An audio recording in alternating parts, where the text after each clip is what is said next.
안녕하세요. 안녕하세요. 네, 고스라 팀입니다. 네, 이제 저희가 세 번째 컨텐츠로 구독자 여러분들을 찾아뵙게 됐는데요. 제 옆에 그 첫 번째, 두 번째 컨텐츠에서 보이지 않던 아주 잘생기신 대표님 한 분께서 나와 계시는데요. 네, 일단은 저희가 컨텐츠를 좀 먼저 좀 소개해 드리기 전에 저희 구독자분들한테 그냥 간략하게 제 소개. 인사말 간략하게 한 번만 해줄 수 있으실까요? 네, 반갑습니다. 저는 해외 구매 대행으로 창업한 지 9년차, 9년차 된 셀러고요. 네. 고도물 쇼핑몰로 창업을 시작을 해가지고 지금까지 구매 대행 사업을 하고 있는 네. 이재인이라고 합니다. 반갑습니다. 네. 반갑습니다, 대표님.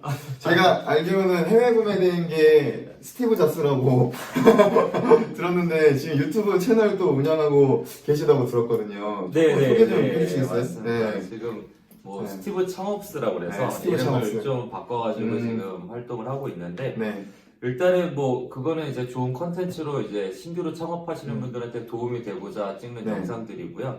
일단 제 주업은 그래도 글로벌 셀러 해외 구매 대행 사업을 진행을 하고 있습니다. 지금 지속적으로 현업에서 하고 계시는. 네. 저는 지금 현업 필드에서 뛰고 있어요. 아. 아직도 피 터지게 레드오션 시장 속에서 싸우고 있습니다.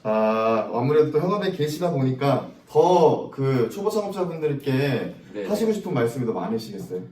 네. 창업은 항상 신중해야 되는데 사람들이 조급함을 갖고 창업 시장에 뛰어들다 보니까 굉장히 조금 안 좋은 결과값이 많이 나오는데 그런 것들만 조금 조심하셨으면 좋겠어요. 그래서 조급함만 없으면 이 시장은 언제든지 네. 좋은 기회를 만들어 줄 거라고 생각을 합니다. 네, 그 좋은 기회라고 말씀하셨는데 저희가 거기에 대한 세부적인 내용들은 뒤에서 조금 더 상세하게 저희 오늘 이재인 대표님하고 같이 말씀 나눠보는 시간 갖도록 할 거고요.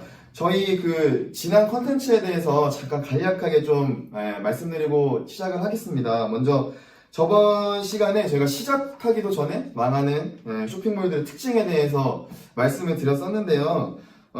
준비 과정에서 포기하는 창업자들이 대부분이다. 그래서 그 세부 과정 내에서 여러 가지 단계별로 거쳐야 될 과정들이 있으신데 뭐 예를 들어서 인허가 신고에 관한 전반적인 개요에 대한 설명이라든가 또 세부적으로 왔을 때 뭐 사업자 등록증이나 통신 판매업 신고증 그 다음에 뭐 피지 서비스 신청 절차 같은 부분에 대해서 말씀을 드렸고요. 또 세부적으로 이제 사업계획서 작성하시는 법 그리고 사업계획서 작성하시면서 꼭 알아두셔야 될 중요한 디테일한 부분이라든가 아니면은 도움이 되는 사이트들에 대해서 말씀을 드리는 그런 시간을 가졌습니다. 혹시 보셨나요, 대표님? 네. 봤습니다. 보셨어요? 봤고요. 네.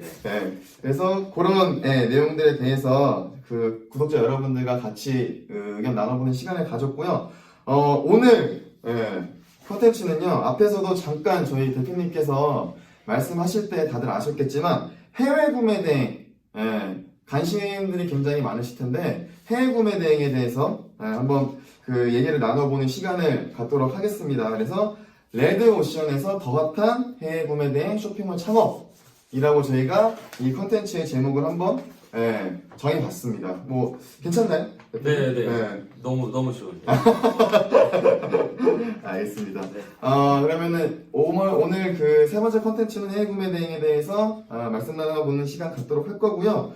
아까 그 대표님께서 소개는 좀 해주셨어요. 해주셨고 저희 이제 그 고도 아카데미 내에서 교육도 해주시는 걸로 알고 있습니다. 네, 맞습니다. 그래서 어떻게 이 고도 아카데미하고 이렇게 인연을 갖게 되신 건지 조금 소개해 주시면 좋을 것 같거든요. 일단 제가 고도물로 쇼핑몰로 해외 구매 대행 사업을 하다 보니까 이쪽으로 조금 잘 되고 있었고요. 그래서 이제 고도물 쪽에서 이런 연락을 받고 교육에 대한 기회까지 주셨어요. 그래서 사업을 진행을 하면서 지금 교육을 거의 한 5년 정도 가까이 했습니다. 5년 정도? 꽤 그러면 오랫동안 인연이 있으시네요. 네, 오래됐어요. 5년이라는 시간이. 사업을 9년 했기 때문에 교육 5년 정도, 절반 정도는 교육을 했던 것 같아요. 거의 뭐 전문적인 강사 그런 스킬을 기대하셔도 좋습니다. 말을 이렇게 더듬. 혹시 그 앞에서 말씀하셨던 게 대표님께서 고도몰로 이렇게 쇼핑몰을 창업하셨다고 말씀을 좀 해주셨는데 네. 그 좀 이유가 있으셨을까요? 왜 하필 고도몰이셨는지. 네. 사실 그때 이제 뭐 솔직히 말씀드리면 이제 온라인 창업 교육기관에 3사 좀 베스트가 있는데 그렇죠, 뭐 카땡, 맷땡, 뭐 그쵸. 예. 근데 네. 그때 이것저것 비교하다가 네. 그 안에 있는 기능들이 그 사용하기가 너무 쉬웠고요. 아. 그래서 조금 가격적인 부분을 이것저것 고려했을 때 네. 카모라는 업체는 너무 가격은 저렴한데 기능들이 너무 사용하기 힘들어서 아. 애초에 배제를 시켜두고 네. 고도몰을 저는 선택을 했습니다. 네. 그래서 어떤 기능적인 좀 편리함에 의해서 맞아요. 고도몰을 그럼 초보 창업자분들께서 사용하시기에 조금 적합하다고 말씀을 드릴 수도 있을까요? 네, 저는 그렇게 생각하고요. 네. 그리고 제가 2012년도에 창업했을 때는 사실 네. 돈을 내고 창업을 했거든요. 근데 근데 2020년에 지금 고도몰은 네. 제가 알기로는 무료라고 알고 있습니다. 네, 맞습니다. 네, 무료로. 좀 이상하게 보이네요. 그때 무료였으면은 너무 좋았죠. 네, 너무 좋았죠. 네. 네. 그때도 지금 뭐 무료니까 지금 무료로 훨씬 더 좋죠 지금. 그쵸. 그래서 네. 일단은 쇼핑몰 창업 쪽으로 그 플랫폼 시작이 가장 편한 거는 저는 고도몰이라고 생각을 하는데 그래도 한번 다 알아보시는 게 좋지만 비교하시다 보면 결국에 좋은 점을 다 찾으실 수 있을 거라 생각합니다. 뭐 저희가 뭐 다른 그 뭐 업체들을 뭐라고 하는 게 아니라 다 써보시고 자기가 제일 하기 쉬운 걸로 쓰시는 게 제일 좋을 것 같아요. 그래서 일단은 뭐 저희 아카데미하고도 굉장히 좀 인연이 많이 있으시고 뭐 저희 세미나 때나 이럴 때 오셔가지고 많은 도움을 또 주셨었어요. 저도 그때 앉아서 해외 구매 대행에서 많이 배우게 되는 대표님께 초청을 많이 해주셨어요. 그래서 저도 오늘 이제 그 영상 시청하시는 구독자분들과 같이 이런 해외 구매 대행을 알아가는 그 초보 창업자의 입장에서 궁금한 게 있으면 저희 대표님께 한번 여쭤보는 그런 시간을 한번 갖도록 하겠습니다. 이어서 저희가 이제 좀 본격적으로 그 해외 구매 대행에 대해서 말씀을 좀 나눠볼까 하는데 대표님, 그 제가 앞에서 레드오션이라고 좀 말씀을 드렸습니다. 그 전체적으로 최근 해외 구매 대행 시장의 현황에 대해서 좀 꼭 아셔야 될 그런 좀 포인트들이 있을까요? 자, 일단 저는 이제 해외 구매 대행뿐만 아니라 온라인으로 창업하는 모든 카테고리는 다 레드오션이라고 생각을 합니다. 그래서 블루오션이라고 생각하는 것 자체가 잘못된 생각이고요. 그냥 창업을 하는 것 자체가 레드오션이기 때문에 어떤 특정 카테고리를 가지고 레드오션이라고 정의하는 건 조금 힘들 것 같아요. 그리고 두 번째, 해외 구매 대행 시장의 지금 성장에 대해서 조금 말씀을 드릴 텐데 제가 2012년도에 창업했을 때 당시 한 해 우리나라에서 해외에 직구하는 금액이 대략 7천억 정도 됐습니다. 근데 지금은 2020년이고 작년도 기준으로 조금 2019년도 기준으로 설명을 드리자면 3조 5천억 정도가 됐어요. 그럼 해외 직구 시장이 그때 이후로도 지금 한 5배 정도 이상 성장을 하고 있는데 지금 구매 대행 사업 분위기가 굉장히 좋은 상태입니다. 그럼 여기서 이제 직구 금액이 3조 5천억인데 과연 직구 시장이 계속해서 성장할 수 있을까라는 의문을 가지시는 분들이 아직도 굉장히 많으세요. 근데 통계청이나 관세청에서 예상하는 거는 2020년 아니면 2022년까지 지금의 규모에서 30% 이상 더 성장할 거라고 예측을 하고 있습니다.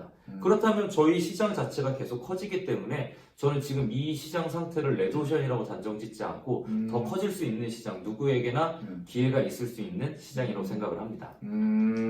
일단은 대표님이 말씀하시기에는 이게 약간 너무 셀러들이 많아가지고 어떻게 보면은 좀 너무 경쟁률이 심한 게 아니야? 이럴 수 있는데 시장이 더 커 나가니까 기회가 더 열릴 수 있다. 그렇죠. 그러니까 경쟁이 치열해서 시장에 많은 셀러들이 있어도요. 한 10% 내외 5% 정도만 계속 고정적으로 있고 나머지 95%는 계속 교체가 된다고 보시면 저는 그렇게 봐도 될 것 같아요. 그래서 신규 셀러한테는 언제든지 기회가 있습니다. 들어오셔서 본인이 한 만큼 본인이 시간 투자를 하고 진득하니 오래 붙어 앉아 계시면 분명히 이거를 오래 가져갈 수 있는 좋은 사업군으로 만드실 수 있을 겁니다. 그렇군요.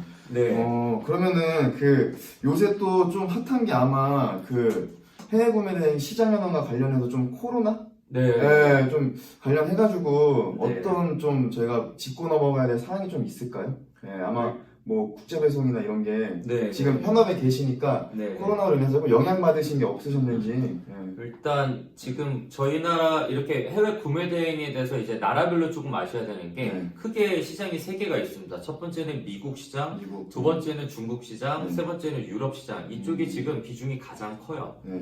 근데 일단 미국과 유럽에서 오는 거는 그렇게까지 지연되고 이런 일은 없었어요.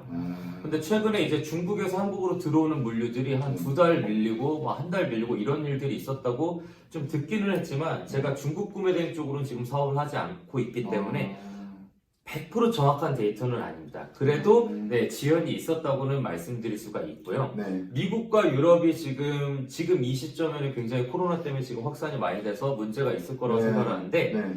여객기 쪽이 지금 승객이 많이 안 타다 보니까 다들 화물 여객기만 운영을 하고 있어요. 그래서 물류 쪽으로 크게 영향을 받지는 않습니다. 현재로는.